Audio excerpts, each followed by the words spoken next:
Okay, I think we're recording now. Welcome to what I think is going to be episode 12 of the Card Diary with Hobby S. Thompson. I am your host, Denny Cards. You can find me on Instagram at Denny_cards. And the podcast account is Hobby S. Thompson. And tonight, we're recording this actually on Juneteenth, June 19th. And I am here with someone who I talk to on a very regular basis, but folks might not know too well, like perhaps some of my earlier guests. He actually did the thing that no one else did, which was give me a bio, and he gave me his professional bio, his card bio, and I think we're just gonna it's wild, but I'm just gonna eschew the bio, even the questions in the beginning. I'm just gonna introduce you with no notes. Actually, this is the least prepared I've been for any guest because you and I talk so often. I just want this to kind of be like a chat where Sure. you're walking your dog, I'm walking my dog. It's like a Tuesday morning, and we were just kind of like talking about the hobby. All So right. I will briefly introduce you, and then let's just get right into it. All right. Dave or David Spinrad is the rated rabbi or rated rabbi on Instagram. I'm sorry. Rated Rabbi. Yes, and I sent I sent the show prep notes to the wrong email address because I thought it was rated rabbi. But at the rated rabbi at gmail.com is can I even say that as your email Sure. address? Okay. It's fine. And actually I have a email address for people who don't have Instagram. If you want to reach me, you can reach me at hobbysthompson at gmail.com. Also dennycards23 at gmail.com. I feel like I don't really say that because I always forget. But Dave Spinrad, rated rabbi, an actual real rabbi in the hobby, has the logo of the rated rookie, but replacing rookie with rabbi. He is the person who got me back into the hobby. We're neighbors. We live in the same area in Northern Virginia, in the DC metro area. We've been to shows together. He really got into the hobby earlier than I did, and my wife thanks you so much for for sucking me back into this crazy wild hobby. I can't But take any credit or blame. yeah, but I you're my best card friend. Let me just say that straight up. Thanks, man. Thank you. You have been I've learned so much from you, and I can't wait to get into Likewise. it to see how the listenership of this podcast can learn from you. So I'm really not very well prepared because I just want this to be a chat between us. So Sure. so let's why don't you go now? Well, thank you, Dennis. It's good to Yes. be here. I'm Rabbi David Spinrad, but when Hobby I or Denny. sorry, No, it's all right. Go ahead. Denny. Yeah. Yeah, I'm just really happy to be here. It's kind of like our walks. Here to talk a little bit of cards. Here to talk a little bit, I think, card philosophy, Mhm. approaching how we approach collecting. I think there's a spiritual component to card collecting that is just makes this a really, really wonderful endeavor. Happy to be here. Thank you so much. So we just had Father's Day yesterday. So Yeah. I wanted to kind of talk about two things real quick before we get into cards. One, our dogs, our wonderful dogs, and then two, how your Father's Day was. So do you want to share with folks who the breed or age? Like tell us about your dog a little bit, please. Oh, well, my dog is an absolute mutt. She's got 8 breeds, all of them love. She's I don't know, like 45 pounds. Her name is Callie. She's partially trained, partially untrainable. Um, yeah, I don't know what to say. I love that dog. She's also the wonderful, wonderful vehicle for me getting out of the house and listening to a lot of hobby podcasts. To be honest, just like call Yes. my wife and say, "Didn't you just walk the dog?" I'm like, "Yeah, but that was this morning. Now it's the Right. afternoon." So Exactly. part of the way I listen to podcasts is walking that dog around the neighborhood, walking past your place. Absolutely. Yeah. So my dog, you know her very well. Her name is Pepper, and she is half Pekingese, quarter poodle, quarter Chihuahua, 10 pounds dripping wet. She is.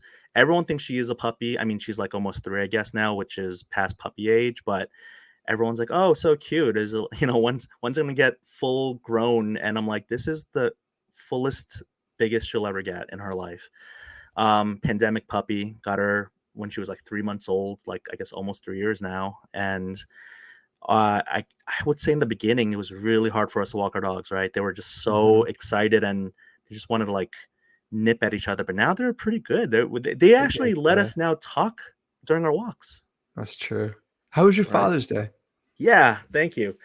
I had a you know what, I gotta say this. It's wild how I forget where I read this, but the gift to mothers on Mother's Day is the dad takes them away and she gets a little bit time to herself. And then Father's Day, it's like the complete opposite. It's like the dads spend more time with their kids. And it's such a interesting way to look at it. Like, wow, is the actual way of thinking about it like, oh, dads don't spend a lot of time with their kids. It's kind of interesting. I don't know if people's mileage may vary on that, but had a really good Father's Day. um, I will very much admit it's almost perfect timing having this discussion because like my back hurts because I was playing basketball with my son. We washed the cars together and I felt like my back was wrenching. I'm a man, I'm 40 now, and yet got to grill some burgers, had Nice. some ribs today, and so we had a really good Father's Day extended weekend. Nice. So how about you? How was your Father's Day? Pretty uneventful actually compared to yours, but very happy just to chill on the porch, do a little reading, spend time with family, went swimming in the afternoon, and Mm, that was it. Super, super, super low key. I set a goal this year. I haven't been eating any sweets, haven't mm. had any, cookies or cake or candy or ice cream. I love all that stuff. And since New Year's Eve, and I haven't had any.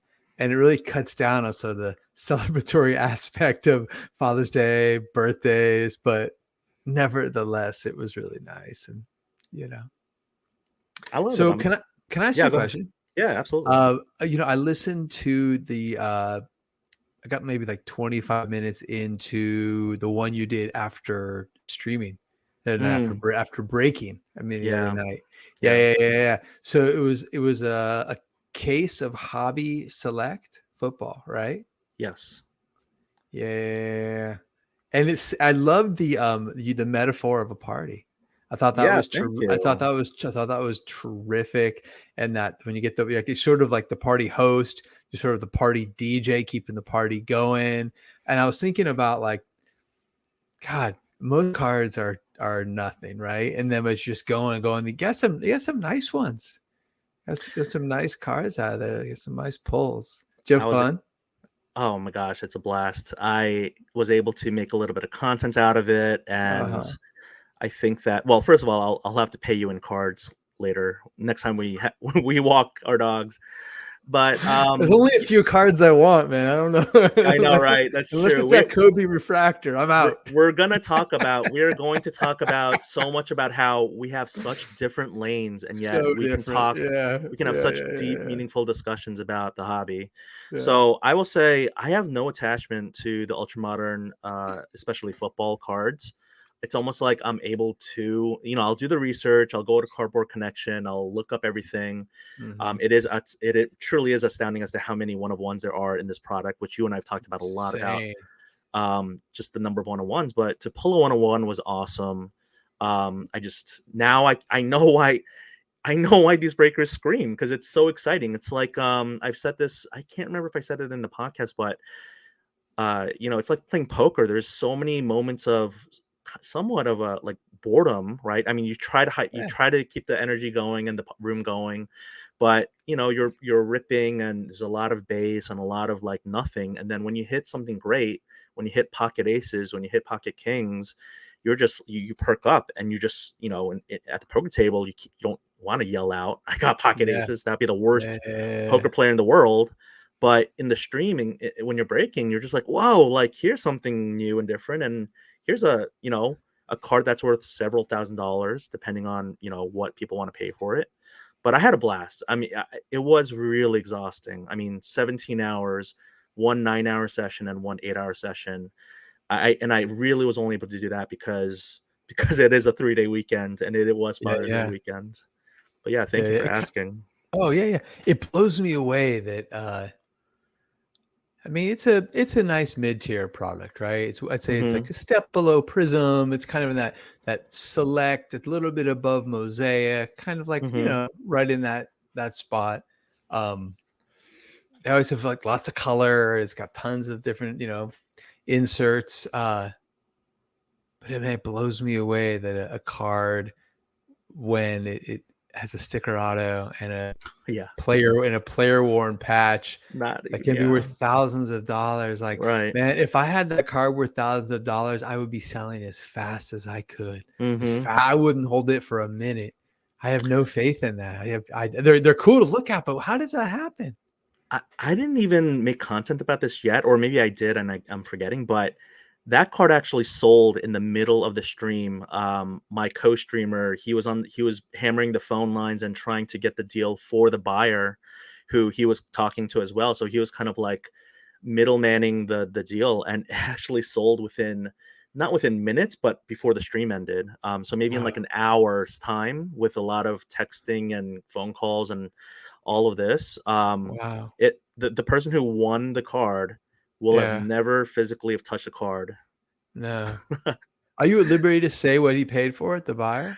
I, you know, I am. It's a gray area. I don't think I was explicitly told not to, but because I know this person wants to, is likely going to want to sell it immediately as well. Sure. Much like anyone who does, like, a deal with me, if I don't have the Yeah, yeah, explicit yeah. consent, I just For kind of sure. want to like respect their potentiality of not of making a profit. No, totally. When I So sell something on Facebook, I write sold and I take down the price. yeah, Like yeah, in a vintage group or something. Yeah, absolutely. It's like, did you pay to see the cards in my hand kind of thing? No, exactly. you don't get to see it. So I definitely like, let's talk gambling and sports cards for a minute, can we? Let's do it. Yes, Yeah. turn the Yeah. tables. You are now the captain Yeah. now. You're my buddy. We're just talking. I know. So, Yes, I mean, fireside chat. Let's yeah. chat.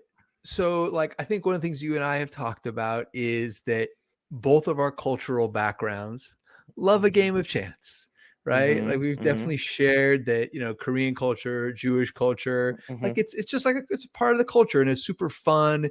Tend to be like thinking persons. It's not like abject, like scratchy lottery tickets. It's, you have to, like, they take some skill, Mm-hmm. right? Yep. Um, in my family, like, other families went to Lake Tahoe and like went skiing around the Yeah. lake. We went to Harrah's, and my parents would be at the tables, and they give my brother and they give me rolls of quarters, and that was for sure my childhood. They taught us how to walk across the casino floor, kind of scanning the floor for drop chips. So when I for sure. So but when I see breaking, my thought is like, oh, this is gambling, right? Mm-hmm. This is a game, which is super fun. But let's talk Mm-hmm. about that. What are your thoughts? Before we talk about that, which I would love to, I Yeah, that yeah. opens the door for me to want to kind of share a little bit. Well, before I do that, which Harrah's? Like you grew up, I didn't really do a buy for you. You grew up in the San Francisco area, right? Yeah, So yeah, from San Francisco. I'm thinking the Harris in Tahoe, but we spent plenty of Tahoe, Harris time in Reno as well. Yeah, gotcha. yeah, So I grew up in the East Coast. So I've mentioned in the podcast how I grew up in New York City as a kid. So we have definitely been to Atlantic City. I mean, I remember being, of not of gambling age, 12 or 13, and we would drive out there, and at a certain point, you can't go past certain casino. You need sure. ID. Yeah. So I remember like there being some rinky-dink roller coaster thing. I remember the money that was won. Again, this was like in the early 90s, but it was like JFK 50-cent coins, Oh the yeah, half half dollar, dollars. sure. So Yeah, that's yeah, how yeah, they would yeah. pay it out. So that's just, again, I had no clue we were going to talk about this, but that immediately came to my mind as a thing that stuck from my memory of from my childhood. But I'm not a coin collector. I'm a card collector. That's right. So That's right. so Harris for you, Atlantic City. For Yeah. me, gambling culture. What was the question again? Like, let's talk about just gambling Let's in talk about, general. yeah, no, no, no, just the gambling as it relates to breaking. Yeah, Yeah, I mean, I think it's a great way, a healthy way to look at it. right. Uh, So I don't get into breaks myself anymore. I will say that. I used to, and not Mm-hmm. heavily, and not high end product, just like really like low end stuff. And it is a gamble. But I think what breaking does allow you to do, and I actually was going to talk about this in a future episode, but let's talk about it now, is it does allow you to get into some products that you may not otherwise, or like you don't want to, personal do a Persia or a dome, which is another term for the newer folks here, who to do their own hobby box, because Mm-hmm. hobby boxes have gotten so expensive. Panini has done the Dutch auction and really has tried to maximize its profit. So when it comes to breaking, let's say I'm we're in the DC metro area. If I'm a Wizards fan and Yeah. my son loves the Boston Celtics, maybe get into a break for just the Celtics and the Wizards. And so could you get skunked, which means you get nothing? Yeah, very well possible. But there is a gambling element. And I remember in my like New Year's post about appreciating or resolutions Mm-hmm. saying something about how breakers who we have an ecosystem. It's a very delicate ecosystem, and breakers their contribution to it is they get wax broken and they bring cards into the market. Yeah. And so I think there's a benefit to that. And I Yeah. think, and Definitely. I've said this many times and I'll say it, this is not the last time I'll say it, is good breakers are good for the hobby and bad breakers are bad for the hobby. And when I decided to do breaking, it really was doing this hobby S Thompson, try it out, see what it's like on the other end, see how the other side lives. But also I realized if people are going to break, or if people are going to get into breaks, I'd rather it be with me, because I know my ethical code and my moral standards and Yeah. my shipping speed. Will I be the best salesman? Will I be the best this or that? No, but when it comes to providing a breaking service, I just wanted to give it a shot. So the reason I say all of that is because I definitely have had qualms. I mean, you and I have had so many discussions about why do you do this or all of that, but it's like it's fun. I'm doing some Yeah. fun. Yeah. Yeah. Yeah. Yeah. That's a good Yeah. reason. Yeah. Yeah. Yeah. So I am in a way the blackjack dealer at the casino, I guess, or like I'm like, hey, you want to come to my table and put some money down and have fun and chat. I mean, that's the one of my favorite things about breaking is you just get to chat with the people in the room, and Yeah. I Yeah. I love active rooms where people are talking all the time. When if it's like people just want value and money, I mean that's kind of what it's about. But I do like getting to know people, and so Yeah. it's not just a transactional gambling. There's a huge gambling element to it, though, for sure. Yeah. Yeah. Yeah. But But what? gambling is social too. Like when you go to a club, it's super Yeah, social. Yeah. yeah. I mean, some of the Yeah. best gambling experiences that I've had earlier when I used to be more into poker table. You're chatting people up on the table. Mm-hmm. Uh, like Always. I'm not a big slots person, but like Ugh. craps, everyone Craps. is like Super yelling. social, man. Ah, Everyone's everyone's I'm on a the di- same team. Like I'm a they're dice all man too. you're That's there you if I'm go. gonna play a table game, craps is the most fun. It's I so hardly much play fun. any table games anymore. If I bet anything now, it's probably just like a game, do a little sports betting. Mm. I love the action. I feel like if I bet a game, I get so much like I get an entire game for my dollar.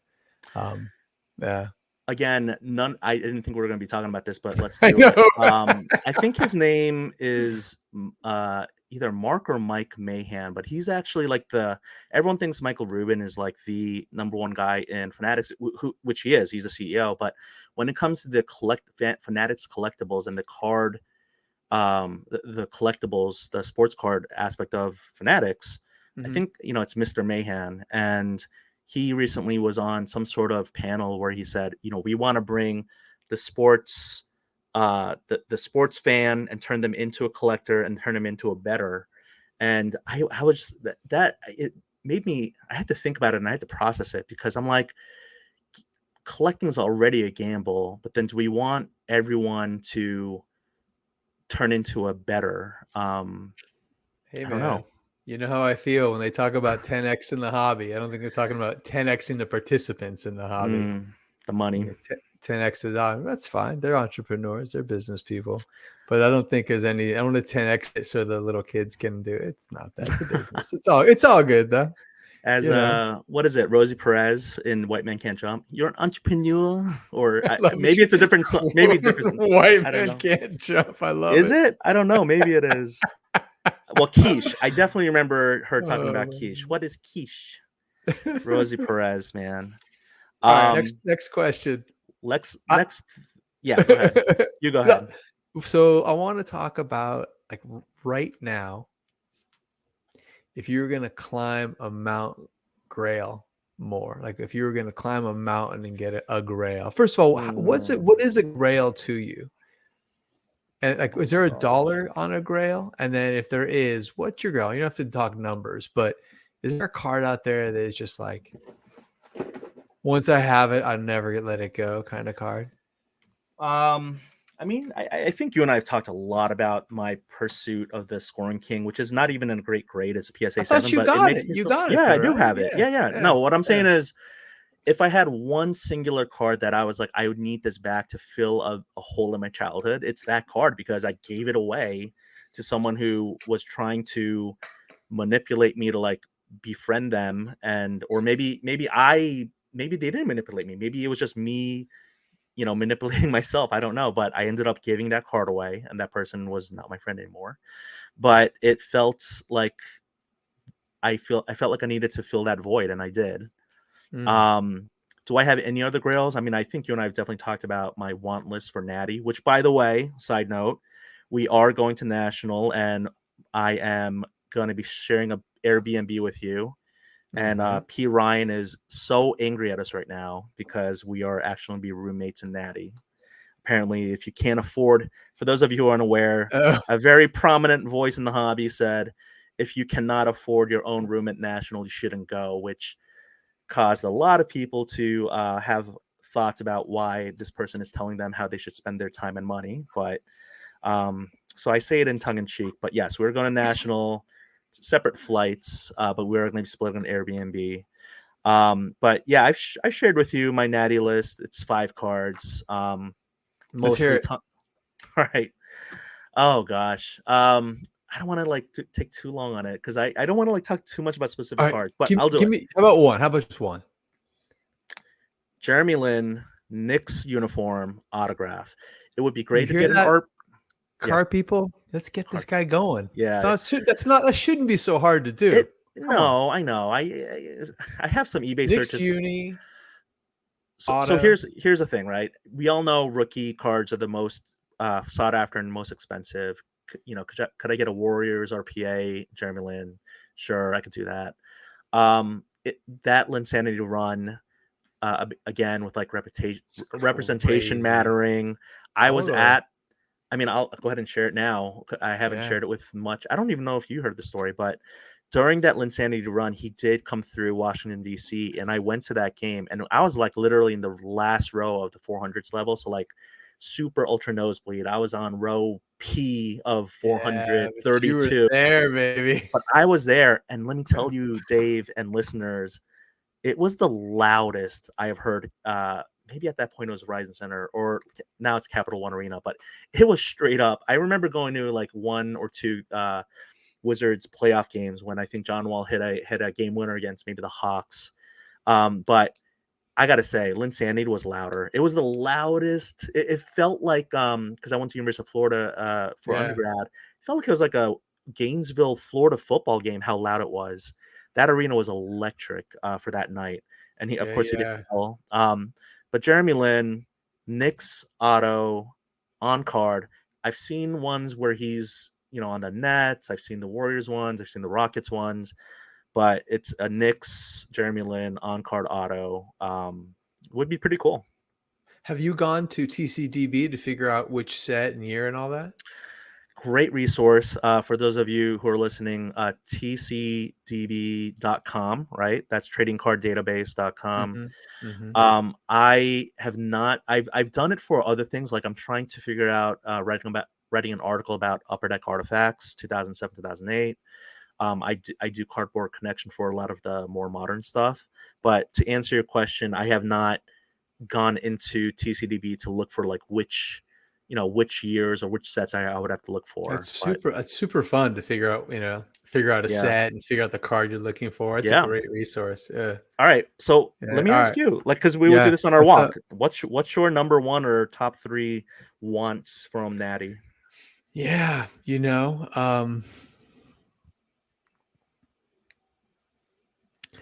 Number one is I am looking for my 52 tops Willie Mays. Mm-hmm. I've been on that one now. I got the 51 Bowman is rookie last August. So since then, I've been looking for the right example. And it's been a journey, but I'm really clear about exactly the card condition, exactly the kind of example I want.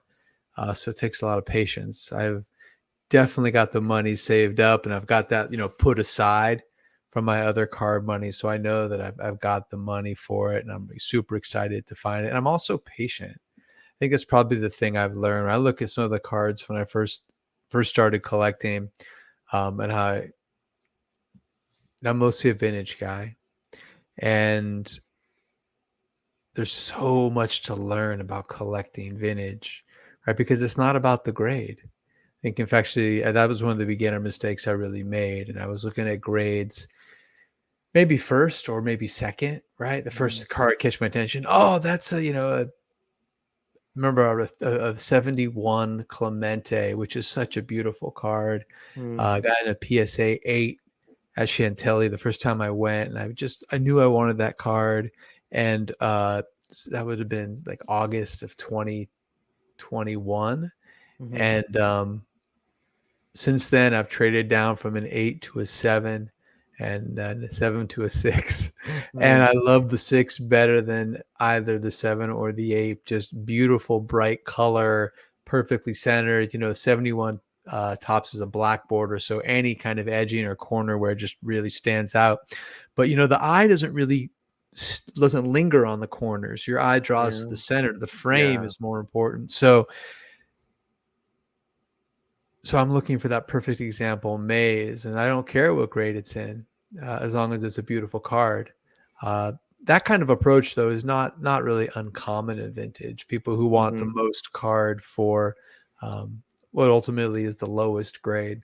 So that's the number one card I'm looking for. I'm working on a Willie Mays run, and I'm getting there. Slowly but surely, there's a lot of Willie Mays cards. I'm just doing main issues, and then base cards and a few of his combo cards that are pretty cool as all-star cards. And then I've also have I've been collecting those 2020 Obsidian Supernovas now for 2+ years. I know. And I got to be the only person working on that insert set, right? I'm looking. It's 2020 Obsidian football Supernovas, die cut. They look like little Art Deco statues. They're so beautiful. I have 18 out of 20 in the set. Of the 18, 8 one of ones, 9 out of 5, and 1 out of 10. So if I can upgrade one of those 5s to a 1 of 1, or that would be a thing I'm looking for. And then on Friday, I'm gonna walk around with my Nick Bosa jersey in the modern section and just look for cool Nick Bosa cards. When you say Friday, we are talking about the Chantilly show. Oh no, I'm thinking about National. Oh, Natty. Yeah, Okay, I think Wednesday I'll be locked in on Mays. And if I can't find a 52, I'll probably go to 53, which is a sneaky expensive short print high number. And then both, I want fewer cards, and I want nicer cards, and I want all my cards to be meaningful, but I also don't want to be so anal and so over disciplined and focused that I miss the fun. So if I can keep that fewer and nicer 80% of the time, and then the other 20% of the time I have a little fun and put together a Nick Bosa side PC or work on those Supernovas, I feel like I'm building something beautiful and personal. And also, it's nice to have to buy a card every now and then. So 80-20 is just fine in terms of self-discipline. So all the players you've named, these are Bay Area athletes. For the people who are listening to the audio, you won't be able to see this, but and I really got to do a better job pushing the video component. I really only do this to clip, but I will say you have a beautiful backdrop where you can see the catch on to my left, but your right behind you. I see the Clemente. I see we got to talk about your podcast because you have an Sure. awesome idea Thanks, and a man. theme, but that's right Yeah. behind you as well. Yeah. Yeah. It's all just, I mean, these are all pieces of art, or like cards being art, where Wow. you're curating your own collection that evokes memories for you and makes you feel good, right? For sure. Absolutely. I mean, there's that adage that I love. In the end, what we collect is ourselves. Ooh. And I think that's beautiful. I think that like holding up how we collect and what we collect is a great way to look at who we are, look at our personalities, look how we experience the world. It says so much about who we are, how we collect. Um, we walk around saying, "Who do you collect?" But I'm much more interested in how do you collect, and that's one thing. The other one is that just basic principle of fewer and beautiful. Um, I want ones that have meaning. They don't necessarily have to be the most valuable cards in the world, but they have to all matter to me, and I want them all to fit together. And I don't want that many. I think about the end Mm. game as a collector. I don't want to feel like burdened down by my possessions. I want to just be able to feel like a manageable number of beautiful cards is just kind of a thing with me. Less is more for you. Vintage is your lane. Yet we are great card friends, and here I am, not ultra modern, but modern, more modern. Yeah. And you just saw me 3 weeks ago at the Mid Atlantic in Silver Spring, Maryland, which we drove Yeah. together to. Yeah. Thank you for Yeah. driving again, by the way. No problem. Um, but you saw me buy 211 90s from value bins. It made you That must so have been. happy though. It You were like did. you were so Oh, happy. That's all I care about. It's not you see you happy, bud. I still haven't made content about it. I actually don't know how to show. I don't know how to do it. I thought about binders and all this stuff. I'll figure it out, but I'm so behind in like content creation in a good way. I remember really early on when I was like doing the whole Denny's thing, that the Denny's diner was my logo, and you and I were talking about social media, and I was literally just posting a card like one a day, like oh, this is my breakfast card, my ultra modern, I'll post it in the morning, and like Yeah, I don't yeah. I don't know. You of all people have seen just like this I don't know. I don't know how to explain what the last 8 months have been for me in the hobby, but you have seen me just go through that, and I thank you for being a good sounding board and consigliatore with my crazy thoughts that go through my head about the hobby. It's been so much fun. Yeah. Yeah, absolutely, man. It's fun. It's fun to collect. It's nice to have an in-person relationship as well. Right. I mean, and Yeah. that's why we do it. It should be all for fun. I mean, Yeah. once you get the money involved and get the fraud involved and the stress, like, I mean, you and I have talked about just we almost got into a scam situation. We were gonna like Oh share the yeah, dude. we should Too good to be true. that's actually why one of the first podcasts I was on, shout out to Reckless Cards, but they had me on because I posted about that scam situation where this guy, this scammer, I'll just say, posted a 86 Fleer BGS 4 and super undervalued, and we ended up just talking about it over like lunch, right? And then Yeah. we're like, Yeah. maybe Yeah. we should go halvesies on the cost and halvesies on the profit if we could flip it. But ultimately we ended up looking up the profile, calling the number on the bio, googling the actual LCS, Yep. and realizing, man, this guy was like a level 3 scammer. So You pretty know, pretty shady. it's too good to be true. The most Exactly. I ever hope for is 15% off. Right. Like Right. that's a good bargain. If I can get 15% off, I'm real happy in the world of cards. Right. I mean, it's we talk about, I missed the peak where people were 2xing, 3xing, especially if you're grading cards and grading for flips. But and I guess people still grade for flips if they get tens. But I guess what I'm saying is we so for the people who look at cards as investments, like, to get 10% in the stock market is wonderful. I mean, it's Right. great, but Right. want more. They want more when they sell. Totally. So when I got back in, not that long after I got back into collecting is when PSA shut down. First, they Mhm, jacked up their prices and then they shut mhm, it down. That would have been like mhm. Q1 of 21, I think. Okay. So anybody who was in then, like, if you didn't have a ton of momentum, it was way too late, right? If Mm, you got in at that point, you were spending money. You were the blood in the water. You were the patsy at the table. The people who mm, made money were the ones who were like 2018, 2019, 2020 on the way up. So they mhm, had inventory to sell. They were trading into larger cards, right? So and when they got shut down, right, they were already deep in the black, I would think. I But the see. people who got in a little bit later who bought, let's be generous. Let's not say bought at the peak. That's too obvious. Let's say the people who bought like 2020 Q3, Q4 on the way up. And it takes a while to figure out what you're doing. No one comes in cold. I think there are a lot of people who just got really, really hammered Yeah, because I mean, people were making money right over. People were buying $20 blaster boxes. That's what they used to cost, and then selling them for 80 and $100 for retail garbage. Man, it was yeah, insane.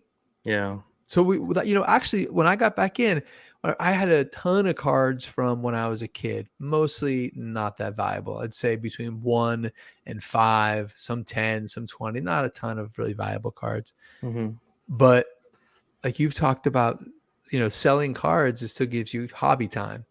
And I actually, because there were so many eyeballs, people were buying everything, anything and everything. I sold a ton of cards on eBay and actually built up my original nest egg selling off, I would call them basically commons, a little bit better than mhm. commons, just things that I knew that if I could get the sentimentality out of the way, there was like, okay, if I really want this card of so and so from 1980, I'll just go buy it again. People were buying things they all the way from the ultra modern to the vintage because they just were like in a frenzy. Um, it's not the sell through rate now is much slower than it was a couple of years ago. Even for a tiny guppy in an ocean like me. Well, you're a huge fish in my heart, I'll say that. We have talked a lot about eBay selling. You've helped me a lot with understanding how to do it better too, and PWE is, for folks who are maybe not aware, plain white envelope. That wasn't always there, right? I mean, that's a newer thing, and it's 60 cents shipping for like, or like put it in something that you can, for anything under $20. Yep. That's where like Yeah. I feel like I've thrived Oh on the yeah. dollar sales. So many. And like now I don't really do it, but I Yeah. certainly did. That's how I built up my nest egg. Hmm. Yeah, for sure. But Um, yeah, go ahead. no, I was just gonna say, like, with that nest egg, your focus, because it's almost like to use the fish analogy, like I'm trailing behind you because I came in after you did. So I feel like a lot of my knowledge is just like, yeah, in the wake of your, of the water that you're kind of going forward on, I learned from it. So when it comes to less is more, maybe I'll get there. Right now, I'm still more Yeah. is more. Everything's more. Like I want everything. I don't even know my lanes. That's why I'm doing this podcast. I'm trying to figure out what I like to do and what I don't like to do. So, but with you and your nest egg and like your investment, uh, well, I almost want to ask, like, do you think cards are investments? But the better question I think would be, We can talk about that in a little bit. yeah. But yeah, Yeah. like, so you feel good about the hobby now, right? I mean, maybe like you said, you're the person who told me a great quote being, a lot of the losses you take early on, you're learning in the hobby, consider it tuition. Because I remember I would tell you like, oh my gosh, I like lost money on this card or that card, and you're like, well, did you learn something from it? Did you have fun, or did you enjoy having the card at one point? We would just talk about how these losses make you a better collector in the hobby, Yeah. right? Yeah, absolutely. I've sold lots of cards for losses. I mean, I remember when I first got in and like cards were super hot and I had no idea what I was doing. And I went on Panini and bought 2 boxes of certified. Mm-hmm. So NFL is NBA certified, which is kind of like mid-level hobby. It's not Okay. that great. Okay. And I bought one hobby box of NFL Limited, I think it's called. Okay. Whatever it was. It Mm-hmm. all adds up to I lost my ass by the time I could sell them. I sold them, but I had no idea what I was doing. And but it was part of my learning experience. Like you don't just nothing's that easy. When you say you sold it, Yeah. you sold a sealed wax, or you sold like the Yeah. cards No, from? I bought them to sell.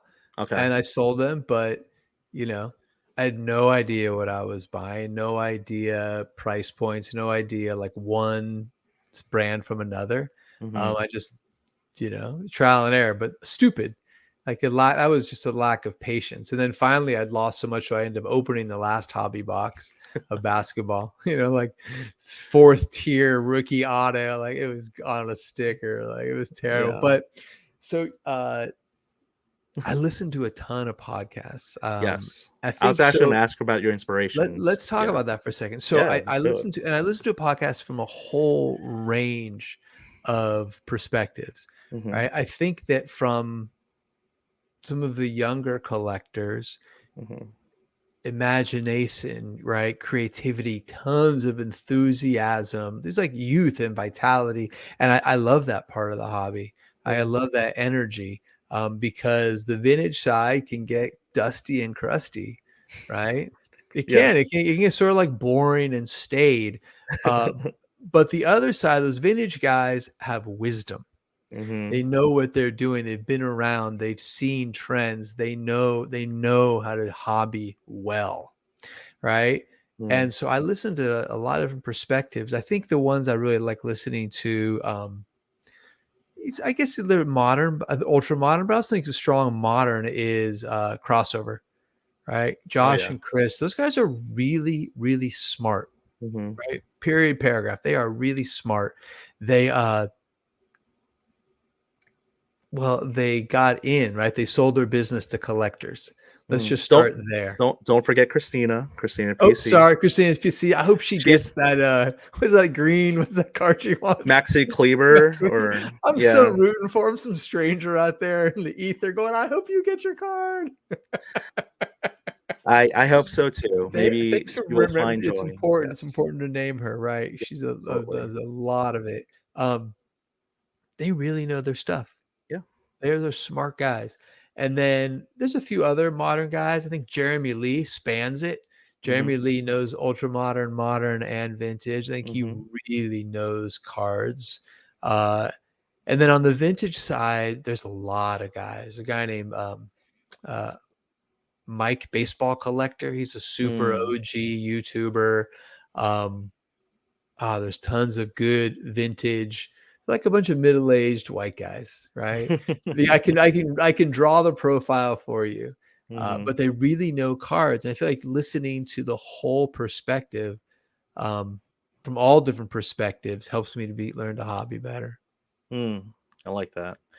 If I had to, like, I don't know if we've talked about this on our walks, but the most ideal collector, like I know what we have talked about, which is the strengths and weaknesses, so to speak, the stereotypical strengths and weaknesses of the typical vintage collector and the modern collector and the ultra modern collector. And I really like what you said about the patience and the wisdom that vintage collectors have.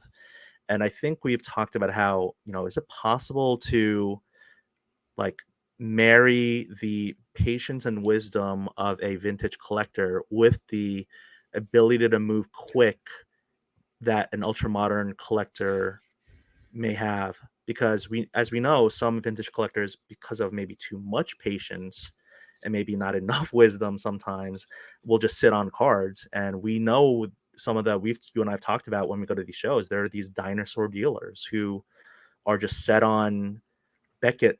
No, nothing against Beckett, but like those book values, Book right? value, like Book value. I would not be saying that out loud in 2023. Like, Yeah. it's like, what are you doing? Like a you mastodon of book You value, know, man. you and I both have a PSA. What is it? The collectors club thing, Yeah, the yeah, membership. yeah, yeah, yeah. You and I get the magazine where they amazingly, I did not know this until that first issue came into my house, but Yeah. they actually try to put book values, right? About The here's thing the part you can tear out, you mean, near in the the middle? end, it's Yeah. like Yeah. PSA 10 is this amount, PSA 9 is this amount, and they choose like two or three cards out of every like, the two or three most important cards out of every set going back years and years. But I'm like, I'm looking at this, I'm like, what is going on here? Seems like filler. I mean, I'd be happy if they just didn't put that in a magazine, save themselves money. It just goes. It's smaller. It comes out, right. I usually Yeah. tear that thing out anyway. Yeah. Oh man. Yeah. Yeah. I don't know why people sit on cards, and I am. I don't care how much a person has in on a card. Yeah. Right? Like Right. I'm not paying for your loss. So you can either sell cards Yeah. or you can go home. But I'm going to give you real hard-earned cash for a rectangular piece of cardboard. Right? Like Hmm. here's a perfect example. Can I show a card? Yes, but for the 19 audio folks, Okay, I'll please describe it. paint us the picture. Absolutely. So this is 1961 Willie Mays PSA 5.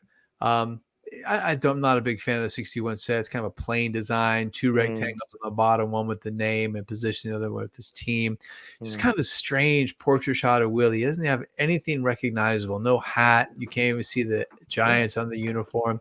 Very clean card.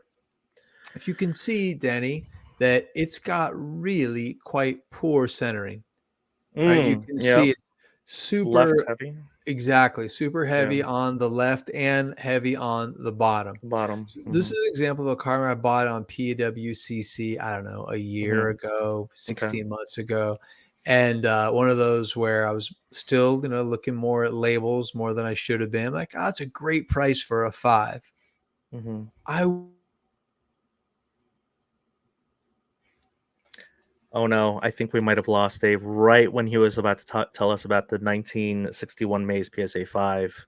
Oh, you're back. So I would get rid of this card, Okay. right? Um, I am very happy to sell this card at a loss now. Mm, Right. I was just thinking I would never be a dealer who would insist on trying to get back for what I pay for. I would rather mm-hmm. get liquid, take the loss, get the clutter out of my life, have the Mm-hmm. cash to put towards another card Right. and live to fight another day. So I've been selling off a lot of cards like that. I'm okay. You pay for the hobby experience. Yeah. So I get nothing from holding on a card I don't want. Even if I have to take a small loss, I'm happy to do it just to keep moving. Now, that's different than being patient. Mm, If you have a good card that you believe in, hold it. Right? Especially if you love the card, why would right. you don't have to sell at a loss? But if you have no attachment to the card, if you don't like the example, keep moving. I almost feel like we're renting cards sometimes, and it's like the Yeah. longer you hold it, it's like Yeah. the fines accrue, and you're like, all right, well, I got to pay the fine, return the book. But if I love the author, if I love the book, I'm gonna buy the book and I'm gonna keep it Totally. forever. Oh, Totally. yeah. But Totally. you know what's so funny about that card, though? Again, I know it's not in your PC and you're willing to let it go, Yeah. Yeah. but Yeah. it almost, if you could show it to the Sure. video audience. So Yeah. I just want to say about this card to the audio folks. The rated rabbi is definitely correct. So there's no hat. You can't see his jersey below his collar. It does look pretty plain. Like there's nothing that jumps out at me. It almost looks to me like it looks like Stephen Curry's rookie card that I recently posted about how it looks unlicensed. It's Like funny. I that was gonna card say looks like an totally. unlicensed It maze to could me. be a panini. Yeah. I wouldn't buy panini baseball. I wouldn't take free panini baseball. Yeah, man. I don't know. I know some people don't care about that, but I just I don't. They got no hat, no uniform. Yeah, Yeah, no, I've seen some of your vintage cards, and they again, we can talk a little bit about the grading, the eye appeal before we move on to maybe like the yeah. parenting and the hobby stuff. But Sure, sure. um, you and I have talked a lot about grading companies, grades. You and I, like, I graded my first card with you, which is the Kobe card that I've posted about really early on in my journey. Um, when it comes to eye appeal, I mean, you and I have definitely talked about how when you look the first thing you immediately look at in a card is like the eyes, right? The face of the player. right? And how, Yeah. and you just mentioned like the center, and usually some cards have it at the center. Sometimes maybe it's a little bit above the center, maybe the torso is in the center. But I mean, tell me, help maybe more, because I know you and I've talked about it, but like, help the listeners uh understand more about, and it is very subjective. Let's just get that Mm-hmm. off the bat. Eye appeal Mm-hmm. is such, Mm-hmm. such a subjective thing. But what are you looking at for vintage eye appeal? Yeah. Yeah. Um, so the first thing I am looking at is the the surface and the registration, Mm, right? So what does the card look like? To my eyes? How is the color? Is it bright and sure. vibrant, Mm, right? Is it clear? mm-hmm, Is it crisp? That's the first thing I'm looking at. But not far behind is the centering. Um, there's something about an off-centered card that makes me like a little like, I don't know, like ill at ease, right? There's something about it that just doesn't sit right with me. So the second thing I'm mm-hmm, looking for is centering. Now I'll settle for not a perfectly centered card if it's a gorgeous card and it's the card that I can afford. But I'm mm-hmm, less likely to go for. I have to really love a card. That's the first thing with vintage. Is this a beautiful card? mm-hmm, Is this a beautiful card? If it's not a beautiful card, I'm not going to love it. So those are the first things I'm looking for. What's the quality of the image, and how is the centering? I don't care about edges, and I really don't care about corners. I really don't. My eyes don't stay there. My eyes go to the centering and the image that's I'm looking at. Well, I think that's a lot of people. There's nothing revolutionary about the way I collect. What I'm curious about, I'd love to hear your thoughts, Denny. I know you're not a vintage guy, but just to speculate. So mm-hmm, we've been talking vintage, and we've been, in my mind, we've been talking lower grade, high eye appeal. Okay, because right, just a technical grade, so it can have banged up corners and rough edges, and be like a PSA 3, let's say, for a vintage card, but be gorgeous because it's centered and has a really nice image. Technical mm-hmm, grade. mm-hmm, What about a card that has like a mid-level technical grade, mm-hmm, but is ugly, right? The grade, 'cause that's just a number. What is the mm-hmm, future? Actually, a good example would actually be this 61 May is how off center it is. mm-hmm. So, what is the future of cards that are mid grade, low eye appeal? Who's gonna buy those? Will they just sit? Will they be severely discounted? I would love to know what you think. Wow, I mean, that's a great question. I am wholly unqualified to answer that, much like, but I'm also wholly unqualified to have a podcast, to be a breaker. So it hasn't stopped me. So I'll give my complete layman's answer to that, which is, beauty's in the eye of the beholder, to the technical grade, the subjectivity of what eye appeal can be. I know PWCC does try to categorize it and label things as high eye appeal. But I think cost will be a big thing. Again, like I have a PSA 7 Michael Jordan scoring king because that's what I could afford. I didn't, Yeah, or I mean, I guess I could afford more, but I would rather have that and 211 refractor cards, I guess, or $211 cards.